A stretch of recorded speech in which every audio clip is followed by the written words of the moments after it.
എല്ലാവർക്കും ചെമ്പുഴക്കിലേക്ക് സ്വാഗതം. ഞാനിപ്പോൾ നിൽക്കുന്നത് കട്ടപ്പനയിൽ നിന്ന് തൊടുപുഴയ്ക്ക് പോകുന്ന വഴി ചെറുതോണി, എല്ലാവരും കേട്ടിട്ടില്ലേ ചെറുതോണി? ചെറുതോണിയിൽ ആലഞ്ചോട് എന്ന് പറഞ്ഞ സ്ഥലത്താണ് കേട്ടോ. അപ്പോൾ ഈ കുടക്കീഴിൽ ഞാൻ നിൽക്കുന്നത് എന്തിനാണെന്നറിയോ? ഇവിടെ ചൂട് പായസം കിട്ടും, അടപ്രഥമൻ. അപ്പം അത് കഴിക്കാൻ വേണ്ടിയിട്ടാണ്.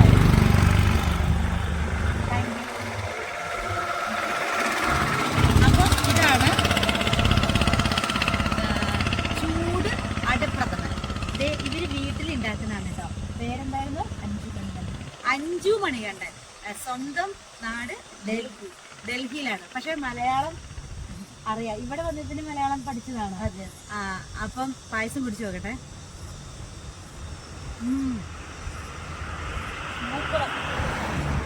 അടിപൊളി പായസമാണ് കേട്ടോ. അപ്പം ഇതിലെ പോകുന്ന വഴിക്ക്, കട്ടപ്പനയ്ക്ക് പോകുന്ന വഴിക്ക് ഈ അഞ്ചിന്റെ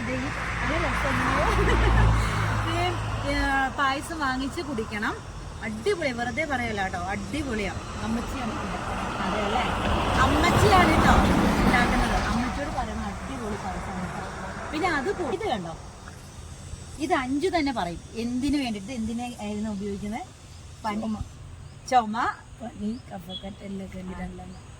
അപ്പോൾ ഇത് ചുമ, പനി, കഫക്കെട്ട് അങ്ങനെയുള്ള എല്ലാ സംഭവങ്ങളും, ഗ്യാസ് ട്രബിള്, ഇതിനൊക്കെ ഇത് നല്ലതാണ്. ഈ പൊടി ഇതും ഇവർ വീട്ടിൽ തന്നെ ഉണ്ടാക്കുന്നതാണ് കേട്ടോ. അപ്പം ഇതും ഉണ്ട്.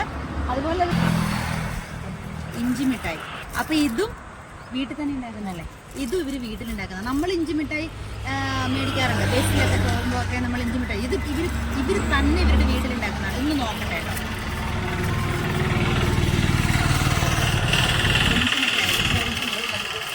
ചെറുതുണ്ട്, വലുതുണ്ട്. ഇത് അടിപൊളി. ഇത് ഇഞ്ചി മിഠായി, ഇഞ്ചി മിഠായി.